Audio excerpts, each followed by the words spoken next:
नमस्कार।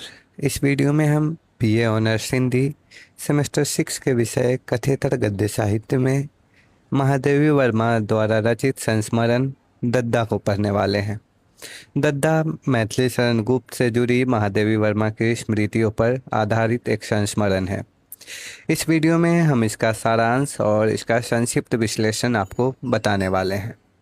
वीडियो में आगे बढ़ने से पहले मैं आपको बता दूं कि आपके पाठ्यक्रम कथेतर गद्य साहित्य की और भी वीडियोज हमारे चैनल पर उपलब्ध हैं, और जो बचे हुए इसके टॉपिक्स हैं उनके भी वीडियो 1 से 2 दिन में आपको मिल जाएंगे, तो आप उन्हें हमारे चैनल पर प्लेलिस्ट में देख सकते हैं। आइए वीडियो को शुरू करते हैं। क्या आपने कभी ऐसे कवि के बारे में सुना है जो राष्ट्र कवि भी हो, भक्त भी हो और अपने पूरे समुदाय का, पूरे गांव का दद्दा भी? महादेवी वर्मा मैथिली शरण गुप्त जी के बारे में लिखती हैं कि उनकी दृष्टि और हंसी उन्हें किसी के निकट अपरिचित नहीं रहने देती। साधारण सा धोती कुर्ता, सादा जीवन, लेकिन उनके भीतर अद्भुत संवेदना थी। उन्होंने अपने जीवन में पत्नी वियोग, संतान वियोग और आर्थिक संघर्ष सब कुछ झेले थे। फिर भी वे कहते रहे, अर्पित हो मेरा मनुज काय, बहुजन हिताय बहुजन सुखाय। गुप्त जी केवल कविता नहीं लिखते थे, वे लोगों के दुख बांटते थे। इसलिए लोग उन्हें कवि नहीं बल्कि दद्दा कहते थे। महादेवी वर्मा का यह संस्मरण हमें बताता है कि सच्ची महानता प्रसिद्धि में नहीं होती बल्कि मानवता में होती है। तो आइए इस संस्मरण का संक्षिप्त सारांश और विश्लेषण मैं आपको बताता हूँ। यह संस्मरण हिंदी की महान लेखिका महादेवी वर्मा जी द्वारा रचित है, जिसमें उन्होंने राष्ट्रकवि मैथिली शरण गुप्त जी के व्यक्तित्व, स्वभाव, साहित्यिक दृष्टि और मानवीय संवेदनाओं का अत्यंत आत्मीय चित्रण किया है। इसमें केवल बाहरी परिचय नहीं बल्कि गुप्त जी के व्यक्तित्व की गहराई, उनकी सरलता, विनोद प्रियता, राष्ट्रीयता, संवेदनशीलता, स्पष्टवादिता और लोक मंगल की भावना का अत्यंत जीवंत चित्रण किया गया है। संस्मरण में महादेवी वर्मा ने अनेक प्रसंगों के माध्यम से उनके जीवन और स्वभाव को उद्घाटित किया है। तो आइए हम बारी बारी से सभी प्रसंगों को देखते हैं और इस संस्मरण को समझने का प्रयास करते हैं। संस्मरण के शुरुआत में महादेवी वर्मा बताती हैं कि उन्हें ठीक ठीक यह याद नहीं है कि वे गुप्त जी से पहली दफ़ा कब मिली थी। स्मृति में केवल एक छोटी बालिका का चित्र उभरता है जो कवि बनने का प्रयास कर रही थी। उन दिनों ब्रजभाषा में समस्या पूर्ति की परंपरा थी। इसमें एक पंक्ति दी जाती थी और कवि को उसी के आधार पर पूरा छंद रचना होता था। महादेवी जी को यह कार्य गणित के जैसा कठिन लगता था, क्योंकि इन दोनों में पहले उत्तर निश्चित रहता है, उसके बाद हमें प्रश्न को सॉल्व करना होता है। तो इसी प्रकार उन्हें समस्या मिली, एक टॉपिक मिला जिसमें मेघ बिना जल वृष्टि भई, यह विषय था। इस पर उन्हें कविता लिखनी थी। बालिका महादेवी के लिए यह प्रश्न अत्यंत उलझाने वाला था। वे सोचती रही कि बादलों के बिना वर्षा कैसे हो सकती है। उन्होंने कल्पना की कि शायद आकाश का हाथी अपनी सूंड से पानी बरसाता होगा। बहुत प्रयासों के बाद उन्होंने कविता लिखी जिसकी पंक्तियाँ कुछ इस प्रकार थी। हाथी न अपनी सूंड में यदि नीर भर लाता हो, तो किस तरह बादल बिना जल वृष्टि हो सकती कहो। जब उन्होंने यह कविता गुप्त जी को सुनाई तब वे आश्चर्यचकित रह गए। इसी प्रसंग से महादेवी जी का खड़ी बोली कविता और गुप्त जी की रचनाओं से परिचय होता है। महादेवी जी बताती हैं कि उस समय सरस्वती पत्रिका में गुप्त जी की कविताएं प्रकाशित होती थीं। उनकी कविताएं बोलचाल की भाषा में होती थी, इसलिए वे सहज और आकर्षक लगती थी। उन्हें लगता कि गुप्त जी की कविताएं समस्या पूर्ति जैसी नहीं है। उनकी तुकें और छंद इतने स्वाभाविक थे कि महादेवी जी भी वैसी ही कविताएं लिखने लगी थी। इस प्रकार गुप्त जी उनके साहित्यिक जीवन के प्रारंभिक प्रेरणा स्रोत बने। महादेवी जी ने गुप्त जी के बाहरी रूप का अत्यंत सजीव चित्रण किया है। उनका व्यक्तित्व साधारण भारतीय जैसा था। मध्यम कद, छरहरा शरीर, गेहुआ रंग, धोती कुर्ता, गांधी टोपी, तुलसी की कंठी माला। वे इतने सामान्य भारतीय प्रतीत होते थे कि भीड़ में आसानी से खो सकते थे। उनके चेहरे पर न क्रोध था, न अहंकार, न कठोरता, परंतु उनकी सबसे बड़ी विशेषता थी उनकी स्थिर दृष्टि और मुक्त हंसी। उनकी हंसी सबको आत्मीय बना देती थी। वे जिस किसी से मिलते उसे अपनापन अनुभव होता। महादेवी जी कहती हैं कि कलाकार की दृष्टि गहरी होती है। गुप्त जी की भी दृष्टि ऐसी ही थी। वे केवल बाहरी रूप नहीं देखते थे बल्कि मनुष्य के भीतर तक पहुंच जाते थे। उनकी हंसी केवल विनोद नहीं थी, उसके पीछे गहरी सहानुभूति और विवेक था। वे स्वभाव से प्रसन्न और विनोद प्रिय व्यक्ति थे, परंतु समाज की विषमताओं के प्रति अत्यंत संवेदनशील भी थे। उनकी हंसी और दृष्टि मिलकर ऐसा प्रभाव उत्पन्न करती थी मानो उनकी आंखें भी हंस रही हो। महादेवी जी के अनुसार गुप्त जी लोक मंगल के कवि थे, यानी समाज का कल्याण सोचने वाला। वे समाज के हर वर्ग से जुड़े थे। उनका स्वभाव गंभीर था, जिसके ऊपर विनोद की चंचल लहरें उठती रहती थी। उनका साहित्य केवल मनोरंजन नहीं करता बल्कि समाज में सामंजस्य और नैतिक चेतना उत्पन्न करता था। गुप्त जी का परिवार परंपरावादी था, उसमें उदारता भी थी। उनके पिता सखी संप्रदाय के उपासक थे। वे धार्मिक थे, परंतु मुस्लिम बालक मुंशी अजमेरी को अपने पुत्र जैसा मानते थे। महादेवी जी ने गुप्त जी के व्यक्तित्व को आग और पानी का संतुलन बताया है। उनमें कोमलता भी थी, कठोरता भी। वे परिस्थिति के अनुसार दोनों रूप धारण कर लेते थे। गुप्त जी अधिक पढ़ लिख नहीं सके, पर यही उनके लिए वरदान सिद्ध हुआ। महादेवी जी कहती हैं कि परीक्षा प्रणाली कलाकार की मौलिकता को नष्ट कर देती है। गुप्त जी ने विद्यालयी शिक्षा से अधिक जीवन से सीखा है। बचपन में ही उन्होंने निरीक्षक के सामने कठिन शिव तांडव स्तोत्र सुनाकर अपनी असाधारण प्रतिभा का परिचय दिया था। महादेवी जी का मत है कि यदि वे परीक्षा प्रणाली में बंधे रहते तो हिंदी को ऐसे राष्ट्र कवि नहीं मिलते।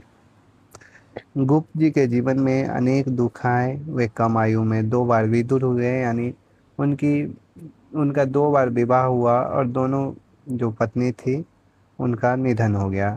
उनकी अनेक संतानों की मृत्यु हो गई। आर्थिक संकटों का सामना करना पड़ा, फिर भी उन्होंने धैर्य नहीं खोया। उनका दुख भीतर ही भीतर रहा। वे अपनी पीड़ा को हंसी और संयम से ढक लेते थे।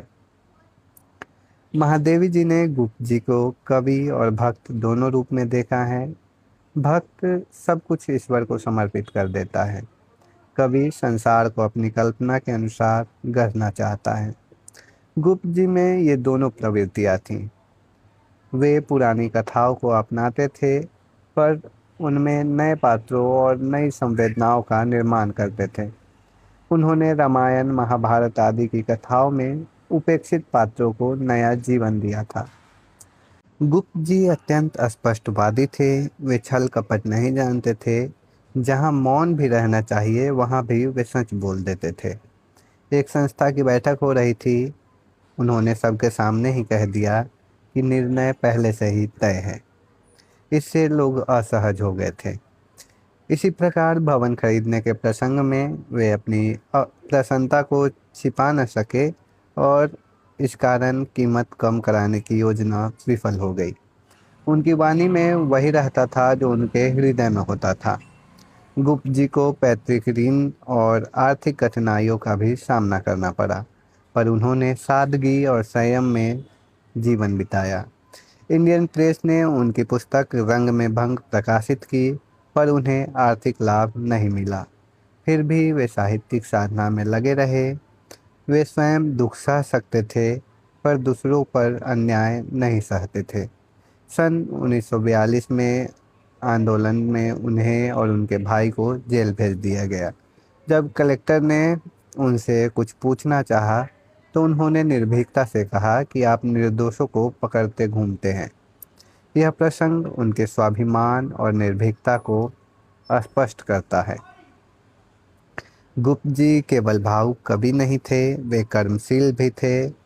महादेवी जी उदाहरण देती हैं कि एक कलाकार दुख को कविता या चित्र में व्यक्त करता है, पर गुप्त जी सीधे पीड़ित मनुष्य की सहायता करते थे। वे ऐसे व्यक्ति थे जो रोती हुई माँ के गोद में एक नया बच्चा बैठाकर उसे जीवन से जोड़ देते थे। गुप्त जी सबके दद्दा थे, वे केवल कवि नहीं बल्कि पूरे समाज की आत्मीय संरक्षक थे। उनका घर सबके लिए खुला रहता, पंडित, मुसलमान, व्यापारी, मजदूर, गांधीवादी, क्रांतिकारी सब वहां आते थे। वे सबकी समस्याएं सुनते और सहायता करते। उनका निवास अत्यंत साधारण था, खपरेल का कमरा, स्लेटे, छोटा डेस्क, तुलसी चौरा। यह देखकर ऐसा लगता मानो वह कोई प्राथमिक विद्यालय हो। इतनी महानता के बाद भी उनमें कोई आडंबर नहीं था। महादेवी जी बताती हैं कि जब उन्होंने वंग दर्शन के लिए, जो एक पत्रिका थी, उसके लिए गुप्त जी से कविताएं मांगी तो गुप्त जी ने तुरंत उन्हें तार भेजा था कि कविता भेजता हूँ। वे साहित्यकारों की सहायता के लिए सदैव तत्पर रहते थे। साहित्यकार संसद जैसी संस्था को उन्होंने आर्थिक सहायता भी प्रदान की थी। सूर्यकांत त्रिपाठी निराला और गुप्त जी स्वभाव से भिन्न थे, फिर भी उनमें गहरी आत्मीयता थी। निराला जी जैसे असावधान व्यक्ति भी गुप्त जी के लिए विशेष व्यवस्था करते थे। दोनों देर रात तक साहित्यिक और जीवन की चर्चा करते थे। गुप्त जी सम्मान के प्रति उदासीन थे। वे कहते थे कि हमें बहुत सम्मान मिल चुका, अब किसी नए का सम्मान होना चाहिए। एक आलोचक ने उनके विरुद्ध अपमानजनक बातें लिखी, फिर भी उन्होंने उत्तर दिया कि आपके निकट हमारे साहित्य और व्यक्तित्व का जो मूल्य है उसके लिए हम कृतज्ञ हैं। यह उनकी विनम्रता और विशाल हृदय का प्रमाण है। महादेवी वर्मा अंत में कहती हैं कि गुप्त जी ने जीवन के दुखों को धैर्य से सहा, अपने अहंकार को समाज में विलीन कर दिया और लोक मंगल को ही अपना उद्देश्य बनाया। वे कवि भी थे, भक्त भी, कर्मयोगी भी और मानवतावादी भी। उनका जीवन इन पंक्तियों में साकार हो उठता है। वे लिखते हैं, अर्पित हो मेरा मनुज काय, बहुजन हिताय बहुजन सुखाय। यानी मेरा जो ये मनुष्य का शरीर है, ये समाज के हित और कल्याण में समर्पित है। दद्दा केवल एक संस्मरण नहीं बल्कि मैथिली शरण गुप्त के बहुआयामी व्यक्तित्व का जीवंत दस्तावेज है। इसमें महादेवी वर्मा ने उन्हें राष्ट्रकवि, भक्त, लोकनायक, सहृदय मित्र, कर्मयोगी और अत्यंत सरल मनुष्य के रूप में चित्रित किया है। यह संस्मरण हमें बताता है कि महानता केवल साहित्यिक प्रतिभा में नहीं बल्कि मानवीय संवेदनशीलता, विनम्रता और लोकहित की भावना में निहित है। तो इस प्रकार इस संस्मरण का सारांश था ये, जिसे मैंने बहुत ही संक्षेप में आपको बताने की कोशिश की है। आशा करता हूँ कि आपको समझ में आया होगा। अब यहाँ इसका विस्तृत विश्लेषण दिया गया है। मैं ये पीडीएफ आपको टेलीग्राम पर उपलब्ध करा दूंगा, तो आप इसे वहाँ से डाउनलोड करके पढ़ सकते हैं। इसमें कुछ महत्वपूर्ण बातों को मैं आपको बता देता हूँ। जैसे इस संस्मरण की भाषा शैली को देखें तो इसमें अत्यंत कलात्मक और चित्रात्मक और भावपूर्ण भाषा का प्रयोग किया गया है। इसकी भाषा की विशेषताओं को देखें तो संस्कृत में स्थलित बोली का प्रयोग है और लाक्षणिकता, प्रतीकात्मकता, उपमाओं का प्रयोग, भावात्मकता, व्यंग और विनोद का प्रयोग इसमें किया गया है। उदाहरण के लिए महादेवी वर्मा लिखती हैं कि उनकी हंसी जैसे तलवार का मखमली मयान हो जाती है। यहाँ हंसी के भीतर छिपी तीक्ष्णता का अद्भुत चित्रण प्रस्तुत किया गया है। इस संस्मरण की कुछ प्रमुख विशेषताओं को देखें तो इसमें आत्मीयता तत्व है जो कि संस्मरण के लिए महत्वपूर्ण तत्व है। पूरा संस्मरण आत्मीय भाव से लिखा गया है। इसमें गुप्त जी का बहुआयामी व्यक्तित्व उभर कर आया है। इसकी भाषा काव्यात्मक है, गद्य होते हुए भी इसमें काव्य सौंदर्य देखने को मिलता है। कई प्रसंग अत्यंत रोचक और व्यंग्यपूर्ण हैं। कवि, भक्त, कलाकार, शिक्षा आदि पर गंभीर विचार प्रस्तुत इसमें किया गया है, यानी इसमें दार्शनिकता भी देखी जा सकती है। इस प्रकार हम निष्कर्षतः कहें तो दद्दा केवल एक मैथिली शरण गुप्त का संस्मरण नहीं, बल्कि भारतीय संस्कृति आदर्शों का जीवन चित्रण है।